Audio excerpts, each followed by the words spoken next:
Podcasts on unc-tv.org are made possible through the financial contributions of viewers like you, who invite you to join them in supporting UNC-TV. Elon University's annual spring convocation for honors was held last week and featured a panel discussion moderated by NBC News' Brian Williams. We Can Be Better, Courageous Voices Confront Our Greatest Challenges gathered scientists, political advisors, and faith and education leaders to talk about ways to face some of society's toughest issues. Let me throw a little bit of a grenade in this gathering and quote from David Brooks of the New York Times. David Brooks believes that especially at our elite colleges and universities, we are sending the wrong message, and unbelievably, its service is a component of this, and raising the wrong kinds of students compared to the need in America. And listen to this. First, the elites.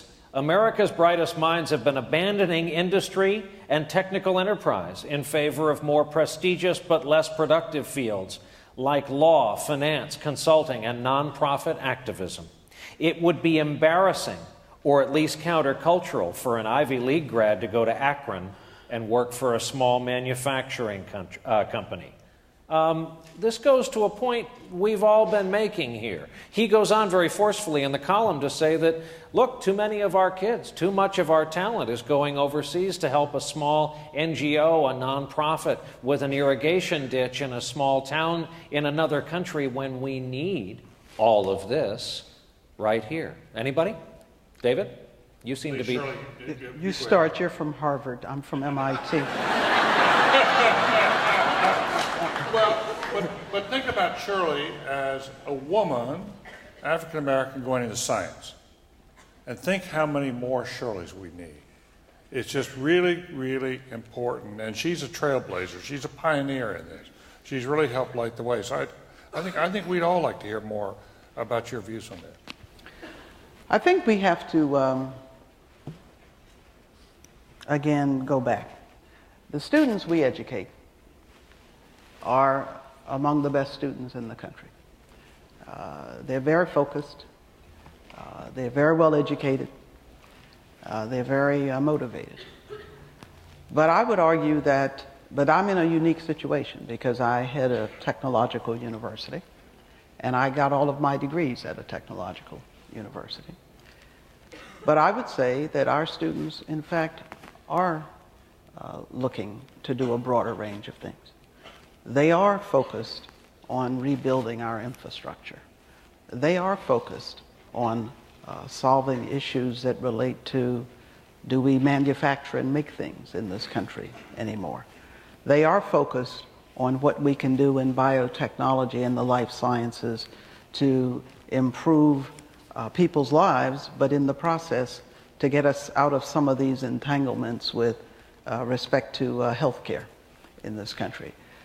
So the real challenge, Brian and others, is that do we really, and I was going to ask David Levin this, do we really give the attention to education in science and technology and mathematics that we really should? And to fold it into an ethical framework, a framework about how we can uplift other people. Technology is as technology is used, not as technology per se.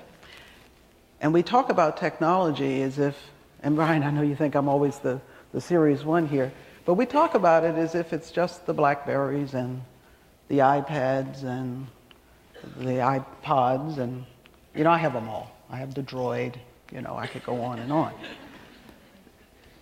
But it's not just that.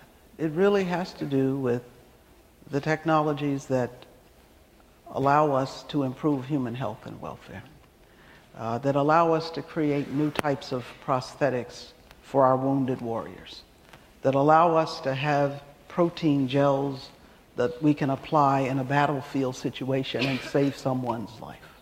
It is about the ability to create civil infrastructure that is more resistant to natural disasters. It is about building buildings that have more natural energy efficiencies. All of these things, and it's about using things in a more sustainable way. And so we've really got to start at the earliest levels with having a broader view of what education really can and should be, even what a liberal arts education is. And I had a great talk with some of your faculty here today, and they inspired me, and I hope some of you are here. But we have to have a broader view of what the educated person is, because I find that with the young people we have, we are able to motivate them. And for as immersed as they are in technology, and they are immersed where we are, they actually have a broader view of what they can do to help this country. And you know, you talked about our doing the transcontinental railroad. You talked about our putting a man on the moon. Well, turns out that the person who ran the Apollo program that put man on the moon was a Rensselaer president later, an alum. But the important point was we were able to do these things because we had the people who could do those things. And I think we have to keep that in mind. David Gergen. The David Brooks column would suggest that there's somehow a tension between having more scientists and technologists and having more social entrepreneurs. And I don't think that's true at all. I think we need both. President Obama has rightly called, following up on the Competitiveness Commission, for 10,000 new teachers a year in math, science, technology. And there's no question we need more people coming out of Elon, coming out of other schools who are well qualified, who can go in and teach in the STEM subjects as they're called. Really, really important for the future of the country. They can go on to RPI, can go on to MIT, can go on to these other schools and become and bring the breakthroughs and create the jobs. But how are we going to get those teachers? Where are we going to find those math and science teachers? I will tell you that, and talking to Arnie Duncan at Department of Education, who's a wonderful Secretary of Education, he wants Teach for America to help recruit science and math teachers, because it's the best recruiting organization we have in the country right now for getting highly talented young people to come and teach. You know, there are 47,000 young American seniors applied for Teach for America this year. I happen to be on the board. I think Wendy Kopp is phenomenal.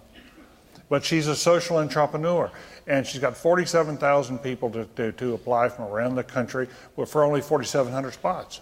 It's really hard to get in. And this is to go and teach in a really tough urban or rural school. What happens to the people who come in through Teach for America? They want to go work for Dave. They want to go work for KIPP, because if you put a couple, he did Teach for America. You know, he and his co-founder did Teach for America. These are the social change agents who in the nonprofit sector are going to transform our schools. They're the best hope we have for transforming the schools right now. And they're coming out of the nonprofit sector. Look at what Eboo's doing. You know, he's not doing this through government or something like this. He's a social change agent in the nonprofit sector. So there's enormous good that can come, and trying to solve some of our, from my point of view, and trying to solve some of our job problems can come right from the social entrepreneurs. I don't think these people are in conflict with scientists and technologists. I think we work hand in hand. I think we work in partnership. And some of the social entrepreneurs are scientists and engineers. Yeah, exactly. That's true. And that's the point I really am trying to make. Work from David Levin back through here. It's our lightning round. Go ahead. Just briefly, you know, part of the problem we have, and I agree with Dr. Jackson, if you get to an institution such as RPI, you're going to engage there. But our lack of science and math expertise highlights one of the major flaws in our education system, because there are no shortcuts to anything in education, but there are particularly no shortcuts to math and science. So if you get it wrong from young, you go to, like me, I went to my college physics, I wanted to do it, and I was like, no, I can't do this, right? Because I didn't get it right in middle school, right? And so I think that's part of what you see is the long-term roots of a problem. So we don't have enough engineers, we don't have enough scientists in the higher ed, because we're doing not enough investment in K-12 on that. And so the higher ed K-12 thing is not a divide. It has to be, we have a nation have to have a pre-K through 16 approach. But we also, in addition to inviting and preparing We have to excite people about science, and we have to value those who do science. And UNC-TV will air the full We Can Be Better, Courageous Voices Confront Our Greatest Challenges panel discussion in June. Podcasts on unc-tv.org are made possible through the financial contributions of viewers like you, who invite you to join them in supporting UNC-TV.